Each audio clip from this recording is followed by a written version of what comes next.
Hi everybody, Jessie here from jessiebanks.com and welcome back to another video. So for today's video I have for you this cute little card using Beach Buds from My Favorite Things.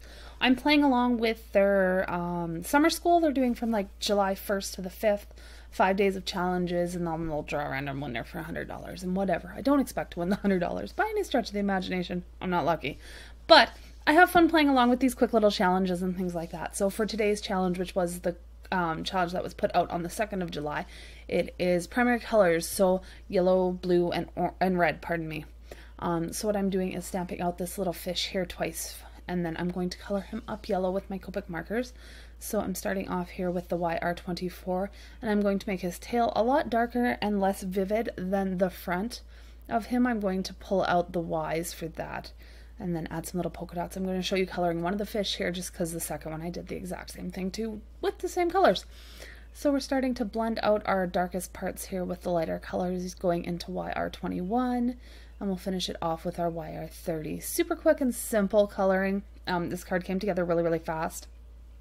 As you can see, this video is right around 11-12 minutes. It took me about 20 minutes to put together, all said and done. I had tons of fun. I love this little stamp set. I think it's super cute. I've really been enjoying these fun, clean and simple, quick little cards to put together while I'm playing with, you know, some inks and my markers and etc, etc. So I'm just going to start here. I did the YR24 as my darkest color going into my brighter yellows, so I'm transitioning that with a Y17. That's my preferred darkest color with this yellow combination, simply because I find that the Y17 and the Y19 just aren't dark enough to give me the contrast I want for the shadowed part. So we're just slowly working on that, giving him a little bit of a rounded look, filling everything in. I am going to create a line up here at the top of his head just to give him a little more roundness, and above it I will do the lightest color to have a bright highlight at the top.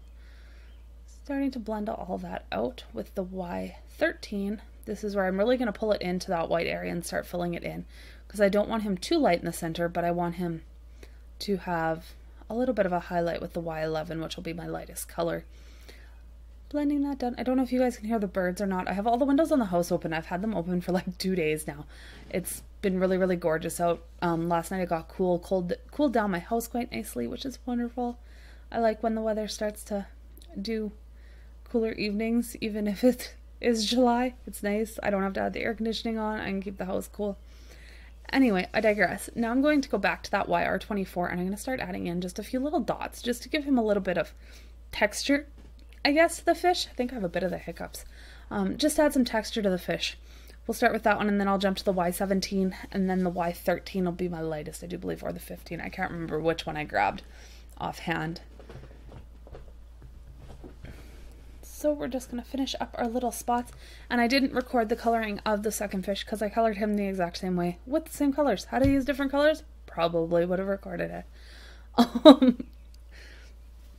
I have been doing so many videos the last little bit here. I'm going to take my EK Success pen here, and I'm just going to re-outline all of these just to give these fish a nice bold black outline. So there we have it. I'm on a piece of white scratch paper that I'm just going to use for my ink blending. And this is a piece of Neenah Desert Storm cut to 4 inches by 5 1/4. And this is the Make Waves stencil from My Favorite Things. So I'm going to use Mermaid, Lagoon, and Salty Ocean Distress Oxide to blend in the waves that are going to go in the background. And I just covered kind of like the center, I don't know, 2/3 or so of the card with waves.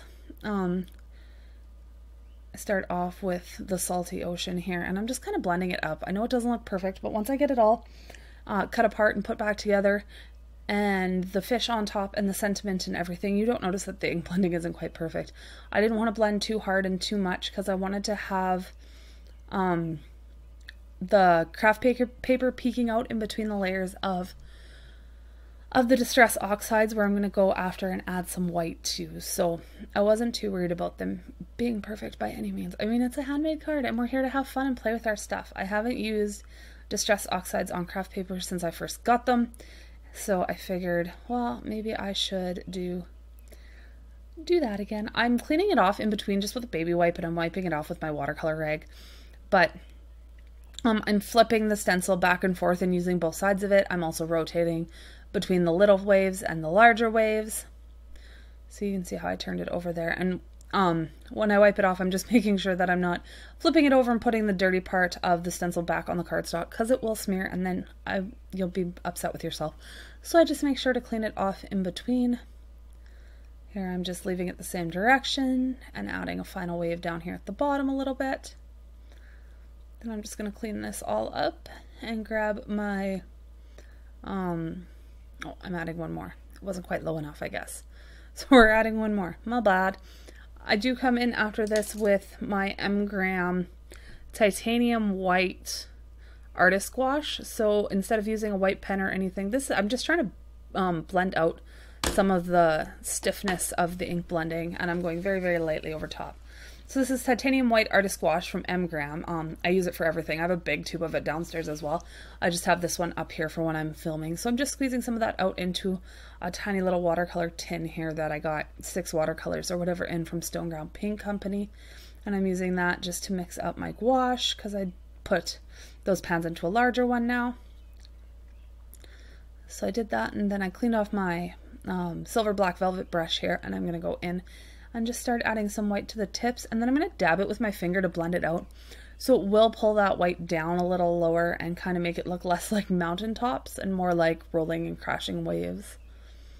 I really enjoyed this, and I love the way this looks and how bright the gouache is against the craft colored cardstock. I think it turned out super fun. So I'm just going along, and I'm not there now. I'm realizing that I need to go touch all these with my fingers, because I like the way that looks way better. It kind of softens it just a little bit and moves it around just enough to make me happy. So I'll carry on doing that all through. Is anybody else playing along with the My Favorite Things Summer School? I just found it today, so I didn't do yesterday's yet, which I do believe was white space. So once I get this voiceover done and have this video uploading, I'm going to jump on and work on that card so I can get that one posted tomorrow. And then tomorrow after work I'll do Wednesday's card, and then Thursday's and Friday, etc., etc. No, Thursday's card will be the 5th day. But I'm planning on hopefully getting all of them done now that ball's over and everything. But, you know, you never know. With an 8-year-old boy, you never know what you're gonna. I could be sitting in a hospital one day if he breaks something over this. I have no idea. Anyway, finishing that off here, and then I'm going to pull out. This is I think it's called Stitched. It's Stitch STAX something or other. I'm not sure offhand, and I don't have it handy, but it's like their half circle thing. So I cut that out of this panel, and then I did cut like 5 more of them just out of plain craft cardstock, in order to build it up so it looks like it's popped out of the card base. Now I'm just going to cut a 1/2 inch thing here. I'm not sure if my thumb's bleeding or I had something on it. And I'm just going to color that red with some Candied Apple Distress Oxides so that I can stamp my sentiment on it with my VersaFine Onyx Black ink. And it says, "You're fantastic." So here we're just coloring that up nice and red. I'd had the rest of the card done, really, before I saw the primary color challenge, so then I was like, all I have to do is add a little red, and I've done that. So we made the banner red, and I'm going to stamp that "You're Fantastic" onto it, like I said, using the VersaFine Onyx Black ink. And then we just have to assemble the card. So I am going to put it on top of an A2, so that's 4 1/4 by 5 1/2 inch top folding card base. I really like doing top folding card bases. Personal preference. So I'm going to start by gluing, using some Nouveau Deluxe adhesive here. I'm going to glue on the flat panel first, and then we'll glue all of those little dome-shaped pieces together and pop them in the middle. So just making sure I get that as centered as I possibly can on the card front here. There we go. That'll dry up nicely. Now I'm going to take these and just start by putting glue on the top and gluing them all together. We're going to do that 5 times. Probably should have cut some of this out so you didn't have to watch me glue it together 5 times. That's alright. You guys don't mind, do ya? I really like the way this is, though, for popping things up, especially when I use a colored cardstock as opposed to white. If I use white, using foam tape really doesn't bother me because the foam tape is white itself. But when I use craft cardstock and stuff, I just find that, or any sort of colored cardstock, I find that it's nice to use the same cardstock to build that up, just so that when you look at it from that angle or from the side view, you don't have something bright white peeking out at you from behind. It's all solid and the same color as the card base is itself. So now that that's all put together, we're going to glue him into the middle of the card here. And it all pops in perfectly and lines back up, but you have that little bit of dimension, which I like. Here is that banner. I just cut it down and gave it a fishtail flag at the end here. Add that slightly above that stitch line and hanging off the right hand side, left hand side, I'm not sure. Then I'll glue the first fish down here nice and flat, and the second one I will pop up using foam tape, which I have to reach across the screen for because I forgot to pull it out. So you're going to see my arm go right. See, I was contemplating putting it down flat, but then I end up popping it up. But my arm will reach way across the screen. There you go. Grabbing my foam tape, and I'm going to put a couple pieces on the back of him. When I'm putting foam tape and stuff over top of like distress inks or distress oxides or watercolor, I tend to add a little bit of liquid glue to the side that's going to go onto the inked part, just because a lot of the time my ink isn't quite dry when I'm gluing all of these down. And that's the end of the card, you guys.